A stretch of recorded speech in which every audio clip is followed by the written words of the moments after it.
ನಮಸ್ತೆ ಎಲ್ಲರಿಗೂ. ಈ ವಿಡಿಯೋ ಆರಂಭ ಮಾಡಲಿಕ್ಕಿಂತ ಮುಂಚೆ ದಯಮಾಡಿ ಇದುವರೆಗೂ ಯಾರೆಲ್ಲ ನಮ್ಮ ವಾಹಿನಿಗೆ ಮೆಂಬರ್ಶಿಪ್ ಮಾಡ್ಕೊಂಡಿಲ್ವೋ ಕೂಡಲೇ ಮೆಂಬರ್ಶಿಪ್ ಮಾಡ್ಕೊಳ್ಳಿ. ಮೆಂಬರ್ಶಿಪ್ ಮಾಡ್ಕೊಳ್ತಕ್ಕಂಥ ಲಿಂಕನ್ನು ಡಿಸ್ಕ್ರಿಪ್ಷನ್ ಬಾಕ್ಸಲ್ಲಿ ಈಗಾಗಲೇ ನಾವು ಕೊಟ್ಟಿದ್ದೇವೆ. ಆ್ಯಂಡ್ ಅಲಾಂಗ್ ವಿತ್ ದಯಮಾಡಿ ಡಿಸ್ಕ್ರಿಪ್ಷನ್ ಬಾಕ್ಸಲ್ಲಿ ವಾಟ್ಸಾಪ್ ಮತ್ತು ಟೆಲಿಗ್ರಾಮ್ ಎರಡೂ ವಾಹಿನಿಯ ಲಿಂಕನ್ನು ಕೊಡಲಾಗಿದೆ.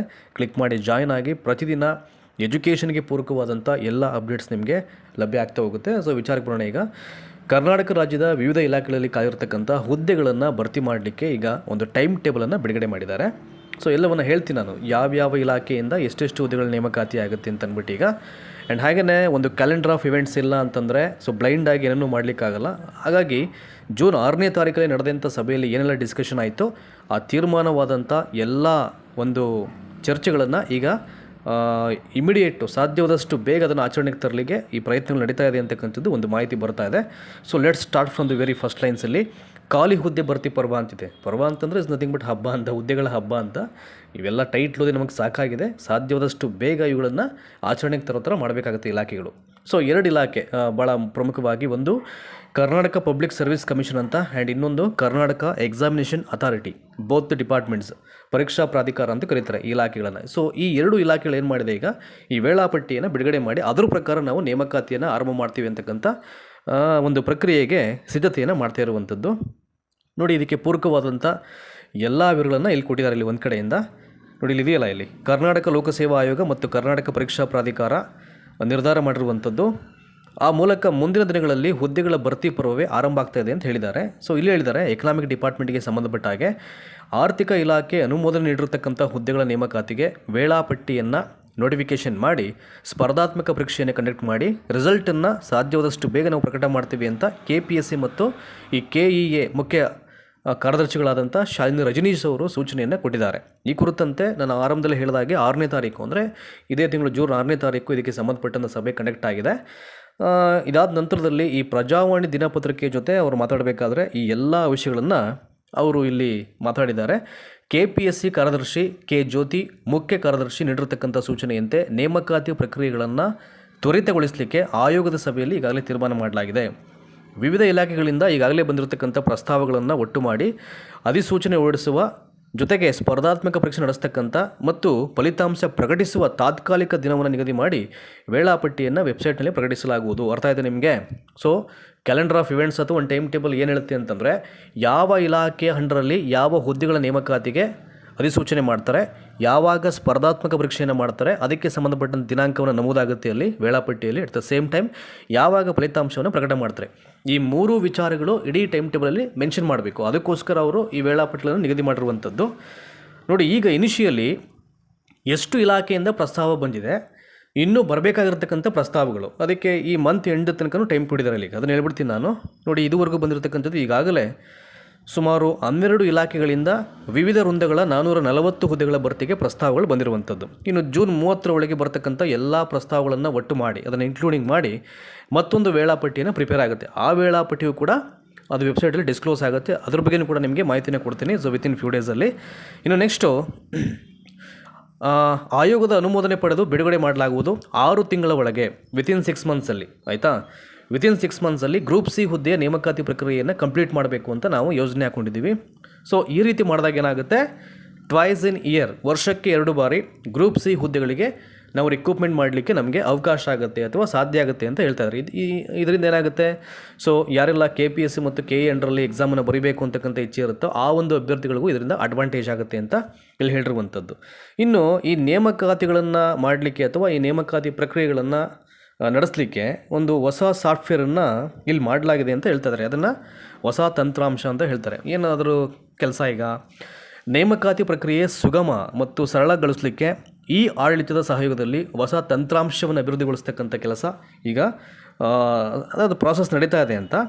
ಪರೀಕ್ಷಾ ಪೂರ್ವ ಮತ್ತು ಪರೀಕ್ಷಾ ನಂತರದ ಎಲ್ಲ ಪ್ರಕ್ರಿಯೆಗಳನ್ನು ನಡೆಸಲಿಕ್ಕೆ ಡಿಜಿಟಲ್ ಮೌಲ್ಯಮಾಪನ, ಹೀಗೆ ಇತರ ಆಯ್ಕೆಗಳಿಗೆ ಹೊಸ ತಂತ್ರಾಂಶದಲ್ಲಿ ಅವಕಾಶ ಬರಲಿದೆ.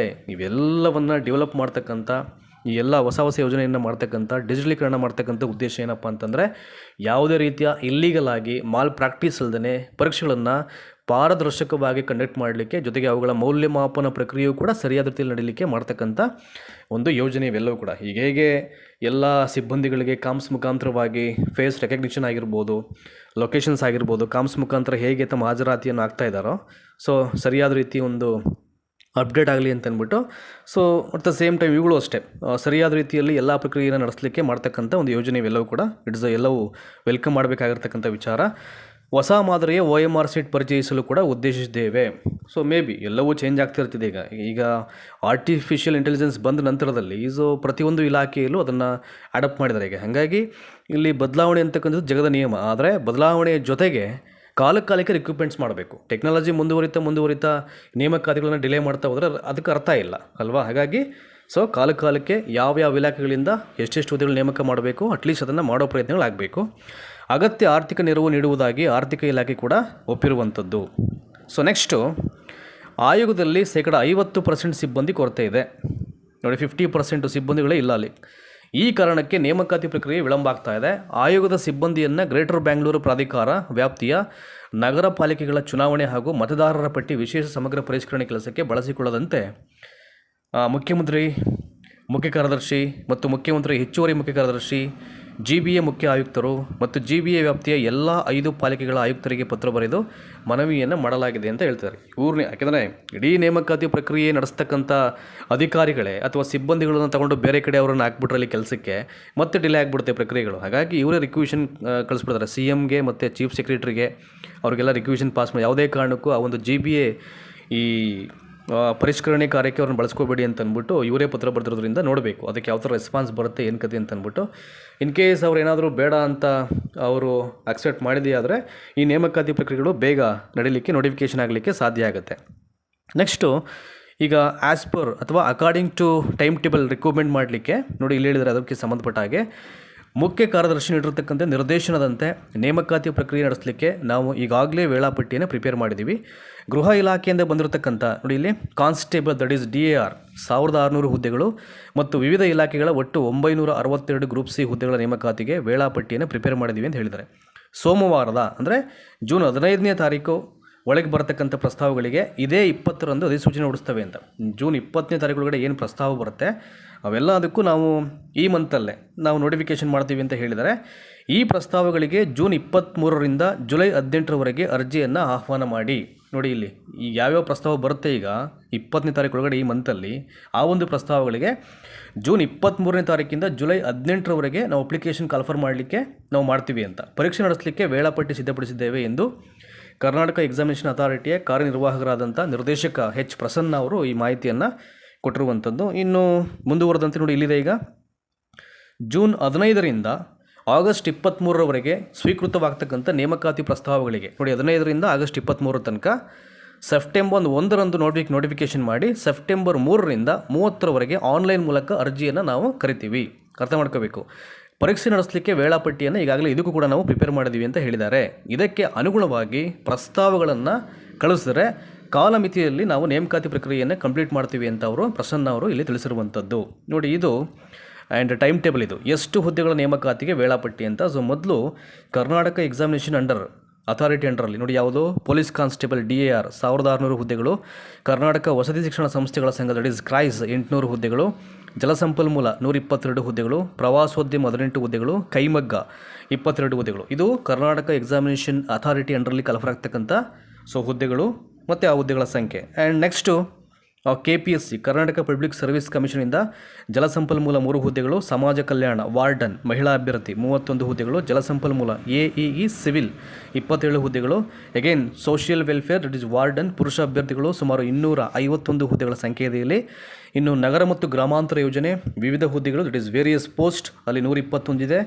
ಕನ್ನಡ ಮತ್ತು ಸಂಸ್ಕೃತಿ ನಿರ್ದೇಶನಾಲಯ 2 ಹುದ್ದೆಗಳು, ಪುರಾತತ್ವ ವಸ್ತು ಸಂಗ್ರಹಾಲಯ ಮತ್ತು ಪರಂಪರೆ ಅಲ್ಲಿ 5 ಹುದ್ದೆಗಳನ್ನು KPSC ಸೆಂಟ್ರಲ್ಲಿ ಕಾಲ್ಫರ್ ಮಾಡಲಿಕ್ಕೆ ರೆಡಿ ಇದೆ ಈಗ. ಸೊ ನೆಕ್ಸ್ಟು ಮುಂದುವರೆದಂತೆ ಗೆಜೆಟೆಡ್ ಪ್ರೊಬೇಷನರಿ ಹುದ್ದೆ ಭರ್ತಿಗೆ ಶೀಘ್ರ ಪ್ರಸ್ತಾವ ಅಂತ ಅಂದ್ಬಿಟ್ಟು ಇದೆ ಇಲ್ಲಿ ನೋಡಿ. ಇದಕ್ಕೆ ಸಾಕಷ್ಟು ತಿಂಗಳಿಂದ ಕೂಡ ಇದಕ್ಕೆ ಡಿಮಾಂಡ್ ಇದ್ದು ಡಿಸ್ಕಸ್ ಆಗ್ತಾ ಇತ್ತು, ಇದು ಕಂಡಕ್ಟ್ ಆಗ್ತಾಯಿಲ್ಲ ಅಂತ ಅಂದ್ಬಿಟ್ಟು ಗೆಜೆಟೆಡ್ ಪ್ರೊಬೇಷನರಿ ಗ್ರೂಪ್ ಎ ಮತ್ತು ಗ್ರೂಪ್ ಬಿ ರಂಜದ ಖಾಲಿ ಹುದ್ದೆಗಳ ಭರ್ತಿಗೆ ಒಟ್ಟು ನೋಡಿ ಎಷ್ಟು 15 ಡಿಪಾರ್ಟ್ಮೆಂಟ್ಸಿಂದ 15 ಇಲಾಖೆಗಳಿಂದ ಮಾಹಿತಿ ಬರಬೇಕು. ಈಗ ಇನ್ನೂ ಬಂದಿಲ್ಲ ಅಂತ 7 ಇಲಾಖೆಗಳಿಂದ ಈಗಾಗಲೇ ಮಾಹಿತಿ ಬಂದಿದೆ. 15ರಲ್ಲಿ 7 ಅಂದರೆ ಇನ್ನೂ ಒಂದು 6ರಿಂದ 7 ಇಲಾಖೆಗಳಿಂದ ಬರಬೇಕು ಅಂತ. ಉಳಿದ 8 ಇಲಾಖೆಗಳು ವಾರದೊಳಗೆ ಮಾಹಿತಿ ಕೊಡಬೇಕೆಂದು ಆ ಇಲಾಖೆಗಳ ಮುಖ್ಯಸ್ಥರಿಗೆ ಮುಖ್ಯ ಕಾರ್ಯದರ್ಶಿಗಳು ಕಟ್ಟುನಿಟ್ಟಿನ ಸೂಚನೆ ನೀಡಿದ್ದಾರೆ. ಸ್ಟ್ರಿಕ್ಟಾಗಿ ಹೇಳಿದ್ದಾರೆ ಈಗ. ಸೊ 8 ಡಿಪಾರ್ಟ್ಮೆಂಟ್ಸ್ ಏನಿದೆ ಇಮಿಡಿಯೇಟ್ ವಿತಿನ್ ವೀಕಲ್ಲಿ ಕಳಿಸಬೇಕು ಅಂತ ಅಂದ್ಬಿಟ್ಟು. ನೆಕ್ಸ್ಟು ಖಾಲಿ ಹುದ್ದೆಗಳ ಪಟ್ಟಿಗೆ ವಾರದೊಳಗೆ ಆರ್ಥಿಕ ಇಲಾಖೆಯಿಂದ ಅನುಮೋದನೆಯನ್ನು ಪಡೆದು KPSC ಕಳುಹಿಸಲಾಗುವುದು. ಅದಾದ ನಂತರದಲ್ಲಿ ಮುಂದಿನ 15 ದಿನಗಳ ಒಳಗೆ KPSC ನೇಮಕಾತಿ ಅಧಿಸೂಚನೆಯನ್ನು ಪ್ರಕಟ ಮಾಡಿ ಅಫಿಷಿಯಲ್ ನೋಟಿಫಿಕೇಷನ್ ಮಾಡುತ್ತೆ ಅಂತ ಈಗ ಸಿಬ್ಬಂದಿ ಮತ್ತು ಆಡಳಿತ ಸುಧಾರಣಾ ಇಲಾಖೆಯ ಕಾರ್ಯದರ್ಶಿಗಳು KG ಜಗದೀಶ್ ಅವರು ಇಲ್ಲಿ ಮಾಹಿತಿಯನ್ನು ಕೊಟ್ಟಿದ್ದಾರೆ. ನೆಕ್ಸ್ಟು ಇಲ್ಲಿ ಹೇಳ್ತಾರೆ ಭಾಳ ಪ್ರಮುಖವಾಗಿ ಹಿಯರ್ ಆರ್ಥಿಕ ಇಲಾಖೆ ಅನುಮೋದನೆ ನೀಡಿದಂಥ ಬಳಿಕವಷ್ಟೇ ಎಷ್ಟು ಗೆಜೆಟೆಡ್ ಪ್ರೊಬೇಷನರಿ ಹುದ್ದೆಗಳ ನೇಮಕಾತಿ ನಡೆಸಬೇಕು ಅಂತ ಅದು ಹೇಳಲಿಕ್ಕೆ ಸಾಧ್ಯ ಅಂತ. ಸೊ ಎಕನಾಮಿಕ್ ಡಿಪಾರ್ಟ್ಮೆಂಟ್ ಇದಕ್ಕೆ ಅಪ್ರೂವಲ್ ಪಾಸ್ ಆಗಿಲ್ಲ, ಯಾವುದಕ್ಕೆ ಗೆಜೆಟೆಡ್ ಪ್ರೊಬೇಷನರಿ ಹುದ್ದೆಗಳಿಗೆ. ಅದು ಬಂದ ನಂತರ ಹೇಳ್ತಾರೆ ನಂಬರ್ ಆಫ್ ಪೋಸ್ಟ್ ಎಷ್ಟಿರುತ್ತೆ ಅಂತ ಅಂದ್ಬಿಟ್ಟು. ಆದರೆ ದೊಡ್ಡ ಸಂಖ್ಯೆಯಲ್ಲಿ ನೇಮಕಾತಿ ನಡೆಸುವುದಂತೂ ಖಚಿತ. ಪ್ರಸ್ತಾವವನ್ನು KPSC ಕಳುಹಿಸಿದ ಬೆನ್ನಲ್ಲೇ ಮುಂದಿನ 5 ವರ್ಷಗಳಲ್ಲಿ ವಿವಿಧ ಇಲಾಖೆಗಳಲ್ಲಿ ಖಾಲಿಯಾಗ್ತಕ್ಕಂಥ ಹುದ್ದೆಗಳ ಮಾಹಿತಿಯನ್ನು ಪಡ್ಕೊಂಡು ನೇಮಕಾತಿಗೆ ವೇಳಾಪಟ್ಟಿಯನ್ನು ಪ್ರಿಪೇರ್ ಮಾಡಲಿಕ್ಕೆ ಅದಕ್ಕೂ ಕೂಡ ನಾವು ಇಲ್ಲಿ ಉದ್ದೇಶಿಸಲಾಗಿದೆ ಅಂತ ಹೇಳಿದ್ದಾರೆ. ಸೊ ನೆಕ್ಸ್ಟು 5 ವರ್ಷಗಳ ಮಾಹಿತಿಯನ್ನು ಯಾವ್ಯಾವ ರೀತಿ ನೀಡಬೇಕು ಅಂತಕ್ಕಂಥ ವಿಚಾರಕ್ಕೆ ಸಂಬಂಧಪಟ್ಟ ಹಾಗೆ ಈಗಾಗಲೇ ಎಲ್ಲ ಡಿಪಾರ್ಟ್ಮೆಂಟ್ಸ್ಗೂ ನಾವು ಪತ್ರವನ್ನು ಬರೆದಿದ್ದೀವಿ ಅಂತ ಅವರು ಇಲ್ಲಿ ಹೇಳಿರುವಂಥದ್ದು. ಆಯಿತಾ. ನೆಕ್ಸ್ಟು ಸೊ ಇಲ್ಲಿ ಇನ್ನೊಂದಿದೆ, ಈ KS ಫಲಿತಾಂಶಕ್ಕೆ ಸಂಬಂಧಪಟ್ಟ ಹಾಗೆ ವಿತಿನ್ 2-3 ಡೇಸಲ್ಲಿ ಬರುತ್ತೆ ಅಂತ, ಅದ್ರ ಸಂಬಂಧಪಟ್ಟಂಥ ಒಂದು ಮಾಹಿತಿ ಇದು. KS ಸೇರಿದಂತೆ ಒಟ್ಟು 384 ಗೆಜೆಟೆಡ್ ಪ್ರೊಬೇಷನರಿ ಹುದ್ದೆಗಳ ನೇಮಕಾತಿ ಪ್ರಕ್ರಿಯೆ ಫೈನಲ್ ಸ್ಟೇಜಲ್ಲಿದೆ. ಹಾಗಾಗಿ ವಿತಿನ್ 2-3 ಡೇಸಲ್ಲಿ ಒಂದು ತಾತ್ಕಾಲಿಕ ಆಯ್ಕೆ ಪಟ್ಟಿಯನ್ನು, ಪ್ರಾವಿಷನಲ್ ಸೆಲೆಕ್ಷನ್ ಲಿಸ್ಟ್ ಅಂತ ಹೇಳ್ತಿರೋದನ್ನು, ಆಯ್ಕೆ ಪಟ್ಟಿಯನ್ನು ಬಿಡಲಾಗುತ್ತೆ. ಆದರೆ 56% ಮೀಸಲಾತಿ ಕುರಿತ ಪ್ರಕರಣ ಹೈಕೋರ್ಟ್ನಲ್ಲಿ ಸೋಮವಾರ ವಿಚಾರಣೆಗೆ ಬರಲಿದೆ ಅಂತ. ನೋಡಿ ಅದೊಂದಿದೆ. ಅದು ಈಗ ಸೋಮವಾರ ಹಿಯರಿಂಗ್ ಕೇಸ್ ಒಂದು 15ನೇ ತಾರೀಕಿಗೆ ಸಂಬಂಧಪಟ್ಟಿದ್ದು 56 ಮೀಸಲಾತಿ ಕುರಿತ ಪ್ರಕರಣಕ್ಕೆ ಸಂಬಂಧಪಟ್ಟ ಹಾಗೆ ಅದು ನೋಡ್ಕೋಬೇಕು. ಆಯೋಗದ ಪರ ವಕೀಲರು ಕೋರ್ಟ್ಗೆ ನೇಮಕಾತಿ ಪ್ರಕ್ರಿಯೆ ಈಗಾಗಲೇ ಕಂಪ್ಲೀಟ್ ಆಗಿದೆ, ಅದರ ಬಗ್ಗೆ ಮಾಹಿತಿಯನ್ನು ನೀಡಲಿದ್ದಾರೆ. ಇನ್ನು ರಿಸಲ್ಟನ್ನು ಕೊಡಲಿಕ್ಕೆ ಕೋರ್ಟ್ ಅನುಮತಿಯನ್ನು ಕೊಟ್ಟರೆ ವಿತಿನ್ ವೀಕಲ್ಲಿ ನಾವು ಎಲ್ಲ ಪ್ರಕ್ರಿಯೆಯನ್ನು ಪೂರ್ಣಗೊಳಿಸ್ತೀವಿ ಅಂತ ಹೇಳ್ತಾ ಇದ್ದಾರೆ. ಅದರ ಜೊತೆಗೆ ಮುಂದಿನ 1 ತಿಂಗಳ ಒಳಗೆ ಇನ್ನೂ ಕೆಲವು ನೇಮಕಾತಿಗಳ ಫಲಿತಾಂಶವನ್ನು ನಾವು ಬಿಡುಗಡೆ ಮಾಡ್ತೀವಿ ಅಂತ ಇಲ್ಲಿ KPSC ಸೆಕ್ರೆಟರಿ ಆದಂಥ K. ಜ್ಯೋತಿ ಅವರು ಇಲ್ಲಿ ಮಾಹಿತಿಯನ್ನು ಕೊಟ್ಟಿದ್ದಾರೆ. ಆಯಿತಾ. ಇದಿಷ್ಟು ನಿಮಗೆ ಭಾಳ ಪ್ರಮುಖವಾದಂಥ ಅಂಶಗಳು. ಸೊ ನಿಮಗೆ ಗೊತ್ತಾಗಿದೆ ಈಗ KE ಅಂಡರಲ್ಲಿ ಯಾವ್ಯಾವ ಎಕ್ಸಾಮ್ ಕಾಲ್ಫರ್ ಆಗುತ್ತೆ, ಯಾವ ದಿನ ಮಾಡಬೇಕು ಅಂತ ಅಂದ್ಕೊಂಡಿದ್ದಾರೆ, ಎಕ್ಸಾಮ್ ಹೇಗೆ ನಡೆಸಬೇಕು ಅಂತ ಅಂದ್ಕೊಂಡಿದ್ದಾರೆ, ರಿಸಲ್ಟನ್ನು ಯಾವಾಗ ಡಿಸ್ಕ್ಲೋಸ್ ಮಾಡಬೇಕು ಅಂತ ಅಂದ್ಕೊಂಡಿದ್ದಾರೆ, ಇವೆಲ್ಲವನ್ನು ಸೊ ಇಲ್ಲಿ ಏನು ಲಭ್ಯವಿರತಕ್ಕಂಥ ಮಾಹಿತಿಯನ್ನು ನಿಮಗೆ ಆಧಾರವಾಗಿ ಇಟ್ಕೊಂಡು ಎಲ್ಲವನ್ನು ಹೇಳಿದ್ದೀನಿ ನಾನು. ಸೊ ದಯಮಾಡಿ ಹೀಗೆ ವಾಚ್ ಮಾಡ್ತಾಯಿದ್ರೆ ಕಾಲಕ್ಕೆ ಯಾವ್ಯಾವ ಮಾಹಿತಿ ಇಲ್ಲಿ ನಮಗೆ ಲಭ್ಯ ಆಗುತ್ತೋ ನಿಮಗೆಲ್ಲವನ್ನು ತಿಳಿಸ್ತಕ್ಕಂಥ ಪ್ರಯತ್ನ ಅಂತೂ ಇದ್ದೇ ಇರುತ್ತೆ. ಸೊ ದಯಮಾಡಿ ನಮ್ಮ ವಾಹಿನಿಯನ್ನು ಹೀಗೆ ವಾಚ್ ಮಾಡ್ತಾಯಿದ್ರೆ ನಮ್ಮ ಕಂಟೆಂಟ್ ಇಷ್ಟ ಆಗಿರೋ ಎಲ್ಲರಿಗೂ ಶೇರ್ ಮಾಡಿ. Thank you so much. Will be back again with one more good topic. Thanks again.